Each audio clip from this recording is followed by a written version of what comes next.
Guys, how are you? Okay, first of all, I have to move some of your mics.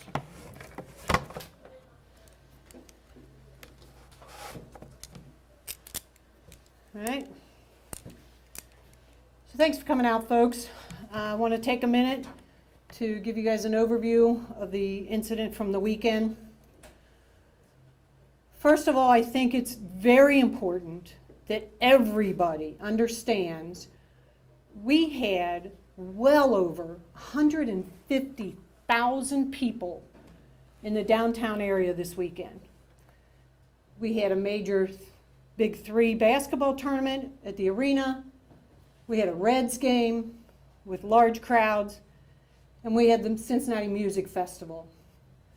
Wonderful, wonderful events for this city and all the people who attended it. Unfortunately, we had one incident late Friday night into Saturday morning that is getting all the attention and undoing the good stuff that happened this weekend. That's the incident that you're well aware of that occurred at Fourth and Elm. I, like many, woke up Saturday morning to the video. The incident occurred. We got our first call at 3:06 a.m. First officers were on the scene at 3:12 a.m. Based on the body cam footage that I've watched, that response time is completely acceptable because the downtown area still had traffic congestion from all of the events. Upon arrival, the fight was over with. The fight was over with when the officers arrived. And the majority of the participants were gone. The officers did exactly what they are trained to do. They gathered information from the victims that were still at the scene to complete an offense report.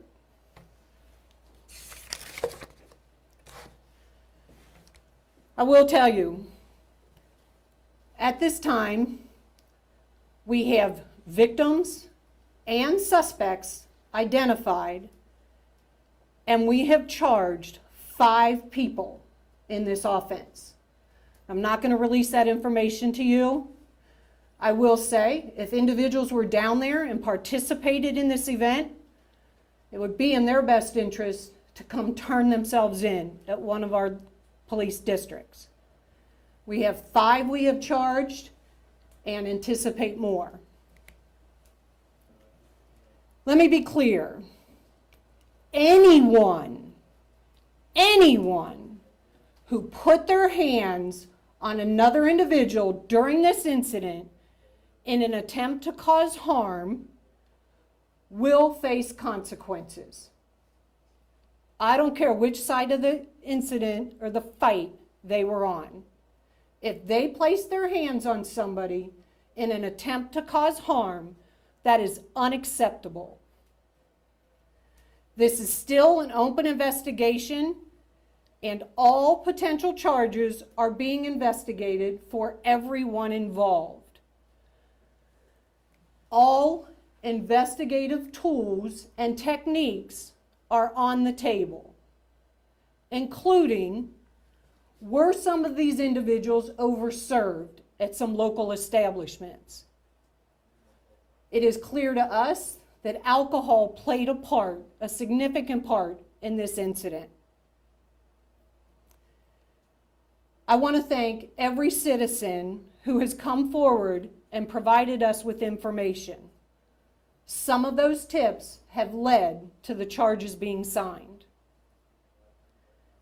However, for us to have 100 or so people down there involved in and or watching this event, recording with their cell phones, and for us to get only one phone call of this incident is unacceptable in this city. One person did the right thing and called 911. Another point I want to make about this, you have heard me for over a year now talk about holding our juveniles in this city accountable for their behavior and trying to hold their parents accountable for knowing how their kids are behaving. What should we expect from our youth if this is the kind of adult behavior that is setting an example for them? That is unacceptable by the adults in our community. Unacceptable. Another topic I want to cover real quick. Social media and journalism and the role it plays in this incident. And yes, guys, that's you. That is you. Social media, the post that we've seen, does not depict the entire incident. That is one version of what occurred. At times, social media and mainstream media and their commentaries are a misrepresentation of the circumstances surrounding any given event. What that does, that causes us some difficulties in thoroughly investigating the activity and enforcing the law. Because what happens, that social media post and your coverage of it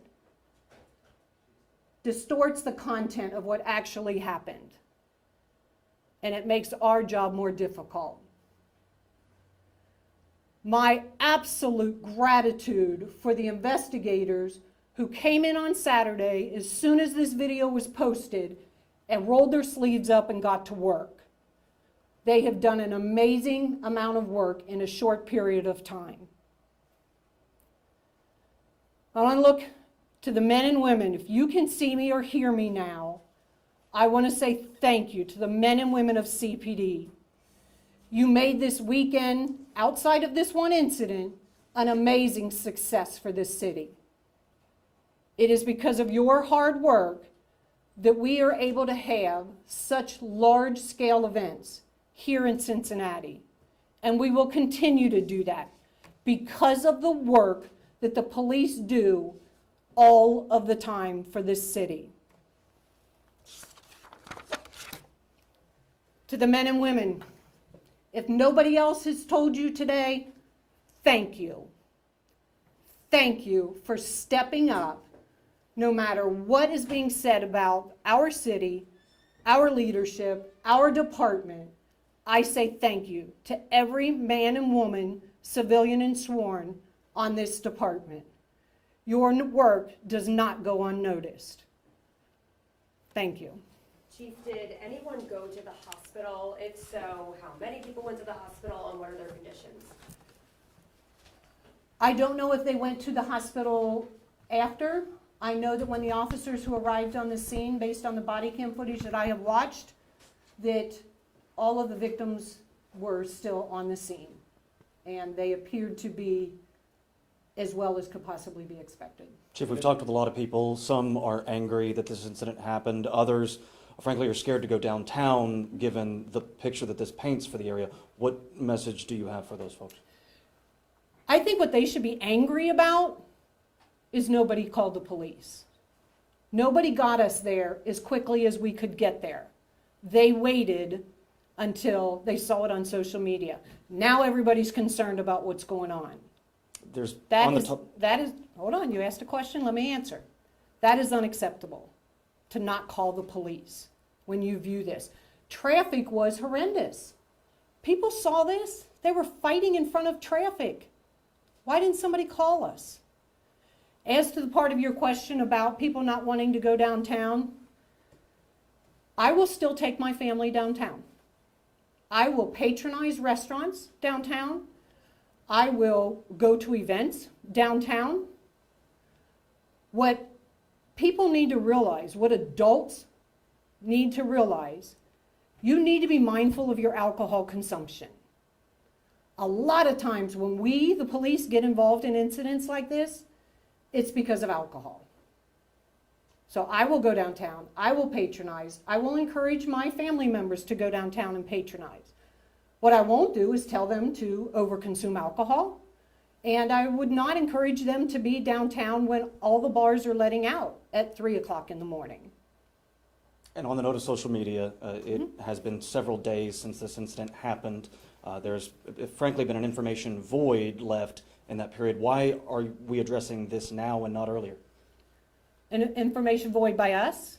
Well, frankly, by the city. No, because we were letting the investigators do their job. There are certain things that we intentionally do not want to say publicly until they can get a good foothold on the investigation. To say something too soon is absolutely irresponsible, and I do not want to be a part of that irresponsibility. You talked about the suspect. Go ahead, right here. Thank you. 2 questions. Where were the nearest officers?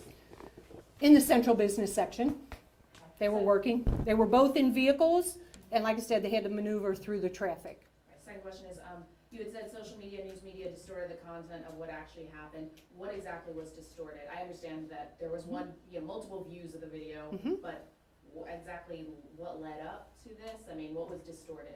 Yeah, so I think by the irresponsibility with social media is it just shows one side of the equation quite frequently, without context, without factual context. And then people run with that. And then it grows legs and it becomes something bigger that we then have to try to manage as part of the investigation. So hold on, you had yours. Go ahead. Yeah, I know you asked suspects to turn themselves in. Have your investigators been able to talk to any of the suspects involved in this case yet? We're still working on trying to locate some of the individuals who we have filed charges on. That's all I'm going to say on that. We have work to do right there. One more. Was the roving task force out that night? And just a quick other question, what are the charges that are actually filed against these people? Yeah, so I'm not going to divulge the charges. Those are sealed right now. The street crime task force was out till approximately 2 a.m. And this incident occurred at 3 a.m. All right. Thanks, Thank you. guys.